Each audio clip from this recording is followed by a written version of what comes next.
அற்புதமானவர்களே, வான்மேகம் மழையை தரும் யாருக்காக? வற்றாத நதிகள் ஓடும் யாருக்காக?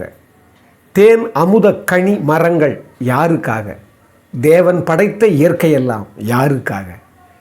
ஆனபடி நாம் பிறந்தோம் யாருக்காக? அணுவளவு மையமில்லை நாம் பிறருக்காக. அற்புதமான இந்த வெற்றிக்கண் இந்த பகுதியில் ஒரு முக்கியமான ஒரு நல்லவர்களை பற்றி நம்ம பகிர்ந்துக்க போகிறோம். பொதுவாக என்ன சொல்லுவாங்க, சமூகம் உயரணும்னா, சமூகத்தில் நல்லவர்களெல்லாம் மேன்மை பெறணும்னா நல்லவர்களெல்லாம் இனம் காணப்படணும். அந்த வகையில் இப்போ சமீபத்தில் ஒரு 2 நிகழ்ச்சி ரொம்ப கலங்க வச்சிருச்சு. அதில் இந்த இந்த இந்த நிகழ்ச்சிக்கு முன்னால் ஒரு விஷயத்தை நான் சொல்கிறேன். ஐயா திருவள்ளுவதையும் ஒரு ஈகைன்னு 22வது அதிகாரம் அதில் 2வது குறளில் சொல்லுவார், தாளாற்றி தந்த பொருளெல்லாம் தக்கார்க்கு வேளாண்மை செய்த பொருட்டு அப்படின்வார். தாளாற்றினா முயற்சியால், தன்னுடைய முயற்சியால் உழைப்பால் சேர்த்து வச்ச செல்வங்கள் எல்லாம் தக்கார்க்கு எங்கே உதவி தேவைப்படுகிறதோ அங்கே அவங்களுக்கு வேளாண்மை செய்த பொருட்டு. வேளாண்மைன்னா உபகாரம். எங்கெங்கெல்லாம் நமக்கு தேவைப்படுதோ அங்கெல்லாம் அந்த உபகாரத்தை செய்யணும். அதுதான் இந்த நம்ம பொருளை சேர்த்து வச்சுக்கிறதுக்கு ஒரு உண்மையான ஒரு ஒரு ஒரு பயன் அப்படின்னு சொல்லி அதை அந்த 2வது குறள் சொல்லுவார். அடுத்த குறள்லே சொல்லுவார், புத்தேல் உலகத்தும் ஈண்டும் பெறலரிதே, புத்தேல் உலகத்தும் ஈண்டும் பெறலரிதே ஒப்புரவின் நல்ல பேர் அப்படின்வார். அதாவது ஒப்புரவு அறிதல்னு அந்த அதிகாரம் மற்றவங்களுக்கு பயனுள்ளதாக எப்படி இந்த பிரபஞ்சம் வாழ்கிறதோ அதை போலவே நாமும் வாழ வேண்டும்னு சொல்கிற ஒரு அதிகாரம். அதில் சொல்கிறாரு பாருங்க, புத்தேல் உலகம்னா தேவர் உலகத்தில் எது கேட்டாலும் நம்ம நினச்சாலும் வந்துன்னு சொல்லுவாங்க. அந்த மாதிரி அந்த உலகத்தில் கிடைக்கிற மாதிரி அது கூட அரிது. இங்கே இந்த ஒப்புரவு இருக்குது பாருங்கள், மற்றவங்க கொடுக்கும்போது ஏற்படுற அந்த நிகழ்வு இருக்குது பாருங்கள், அந்த மனம் எழுச்சி இருக்குது பாருங்கள், அந்த மன உற்சாகம் இருக்குது பாருங்கள், அது அந்த அளவு கொடுக்கும் அப்படின்னு வரவர். ஏன் இந்த இந்த இந்த இதை நான் முன்னால் சொல்கிறேன்னா, வாழ்வியலுடைய அர்த்தமே நம்ம பிறருக்கு உதவுதல் தான் இருக்கிறது. அன்பினுடைய பல பரிமாணத்தில் பல பல பரிமாணம் இருக்குது. அந்த அன்புக்கு பார்த்திங்கன்னா, நீங்கள் காதலும் ஒரு அன்பு தான், பாசமும் ஒரு அன்பு தான், ஒழுக்கமும் ஒரு அன்பு தான், அறம் சார்ந்த விஷயங்களை பண்ணுறதும் ஒரு ஈகையும் ஒரு அன்பு தான், அறமும் ஒரு அன்பு தான். அப்போ அன்பினுடைய பல பரிமாணத்தில் மற்ற உதவி செய்கிற அந்த வாழ்க்கையை பற்றி தான் இந்த வெற்றிக்கண்ணில் நான் உங்கள்கிட்ட பேசுகிறேன். அதில் சமீபத்தில் உங்களுக்கு தெரியும், ராமாயணம், ராமர் ஒரு பெரிய ஒரு எழுச்சி நாயகனாக ஆகிட்டார் நம்ம உலகத்தில். அதில் பாருங்கள், அந்த நேபாளத்தினுடைய பேரறிஞர் பானு பக்த ஆச்சாரியா அவர் தான் நேபாள நாட்டில் முதல்ல ராமாயண காப்பியத்தை ஒரு பெரும் காவியமாக அவங்க படைச்சார். அதுதான் அவங்க இந்த நேபாள மக்களுக்கு ஒரு பெரிய ஒரு பக்தி காப்பியமாக அது கொண்டாடுறாங்க. அது எப்படி அந்த பானு பக்தருடைய ஆச்சாரியாவுடைய வாழ்க்கையை படித்தா அவர் எப்படி அந்த படைச்சார் அப்படிங்கும்போது அவர் சொல்கிறாரு, சிறு வயதில் அவர் வாரணாசிக்கெல்லாம் வந்திருக்கிறாரு. அதுக்கப்புறம் சிறு வயசில் போயிருக்காரு. போகும்போது ஒரு நாள் ஒரு ஆத்தங்கல்ல உட்காந்துட்டுருக்கிறாரு. ஆத்தங்கல்ல உட்காந்துருக்கும்போது ஒரு ஏழை ஒருத்தர் என்ன பண்ணுறாரு, புல் இருக்குது பாருங்கள், அந்த புல்லை அறுத்து கொண்டு ஒரு கட்டாக கட்டி அவர் சுமையை தூக்கிட்டு போகிறாரு. தூக்கிட்டு போகும்போது இவருக்கு விசாரிக்கிறாரு, எதுக்கு நீங்கள் தூக்கிட்டு போகிறீங்கன்னு. இல்லை, நான் தூக்கிட்டு போகிறேன் மாதிரி நான் பிழைக்கிறதுக்காக அப்படின்றாரு. அதுக்கு மட்டுமா, இல்லை வேறு என்ன பண்ணுறீங்க நீங்கள்? அது மட்டும் இல்லை, நான் நிறைய பணம் சேர்த்து வைக்கிறேன் அப்படின்னாரு. அப்படியா, இவ்வளோ பணம், என்ன பணம் சேர்த்து வைக்கிறீங்க, எதுக்கு பணம் சேர்த்து வைக்கிறீங்க? எனக்கு இல்லை, நான் இறந்து போயிட்டா கூட இந்த ஊரில் ஒரு கிணறு தோண்டணும், அதனால் இந்த ஊர் மக்கள் நம்ம ஏதாவது நல்லது செய்யணும், அதனால் அவங்களுக்காக தான் நான் சேர்த்து வைக்கிறேன், அதனால் அவங்களுக்கு பயன் பண்ணுறதுக்காக தான் நான் இப்படி கஷ்டப்படுறேன்னு சொல்லும்போது, இது சிறு வயதில் இருக்கிற அந்த பானு பக்த ஆச்சாரியாவுக்கு மனசுக்குள்ளே பதிஞ்சு போகுது. இத்தனைக்கும் அந்த பானு பக்த ஆச்சாரியா செல்வந்தர்.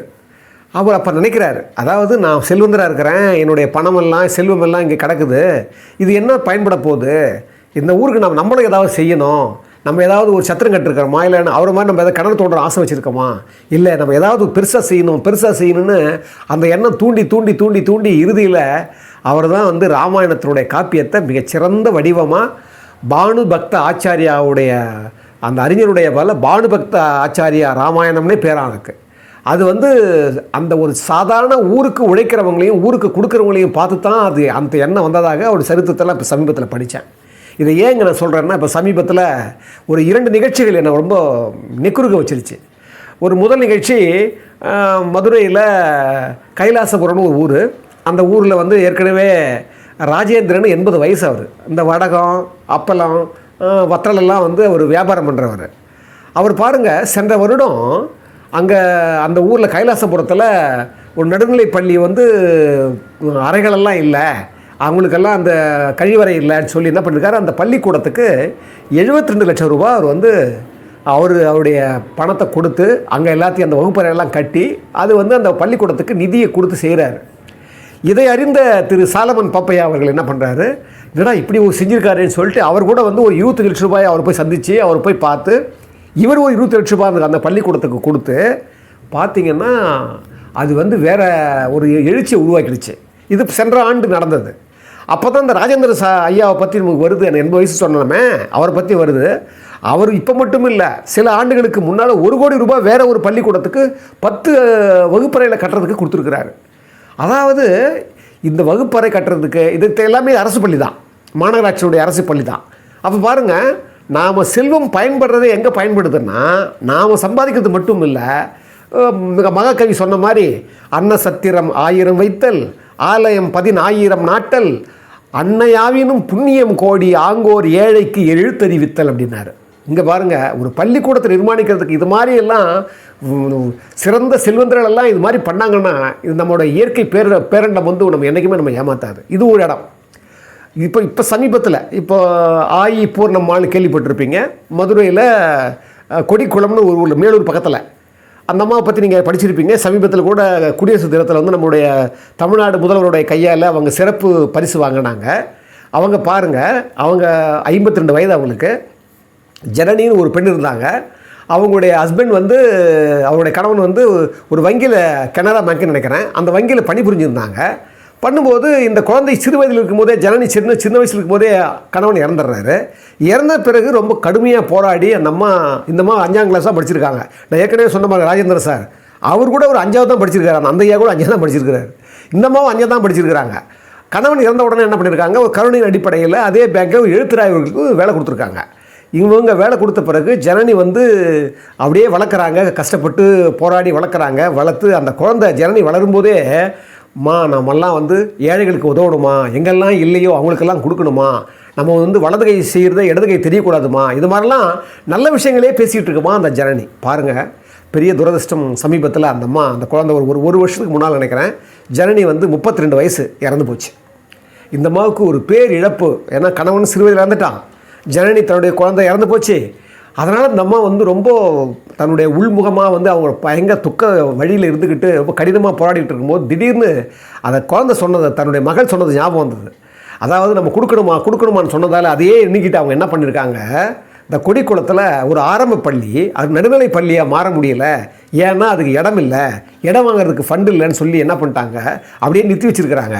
இதை கேள்விப்பட்ட இந்த அம்மா, நம்ம ஆயி பூர்ணம்மாள் என்ன பண்ணுறாங்க, கிட்டத்தட்ட 1.52, அதாவது ஒரு 2 ஏக்கருக்கு கொஞ்சம் குறைவு அந்த நிலத்தினுடைய இன்றைய மதிப்பு 7 கோடின்னு சொல்கிறாங்க.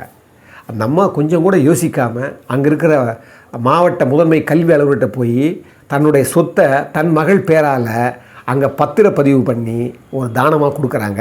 இது எல்லாருக்கும் வந்திருக்கும்னு இப்படி படிச்சிருப்பீங்கன்னு நினைக்கிறேன். அந்த அம்மா ஒன்றே ஒன்று கேட்டாங்க, அந்த வளாகத்துக்கு தன்னுடைய மகள் பேரை வைக்கணும் நினைவா, ஏன்னா அவள் தான் ஆசைப்பட்டான்னு அந்த அம்மா சொல்கிறாங்க. இதை நான் ஏன் சொல்கிறேன்னா, பாருங்கள், படிப்பறிவு இல்லாத 5ஆம் கிளாஸ் படித்த திரு ராஜேந்திரன் அவர்களும் 5ஆம் கிளாஸ் படித்த திரு ஆயி பூர்ணம்மாள் அவங்களும் தான் இதை கொடுக்குன்னு தோணுது. அதனால தான் ஒரு பக்தி பாட்டு கூட சொல்லுவாங்க. பக்தி பாட்டில் கல்லாத எளியோரின் உள்ளம் உன்னாலயமோ, கழலாறு படை வீடும் நிலையான ஜோதி உன்னைன்னு ஒரு பாட்டு வரும்.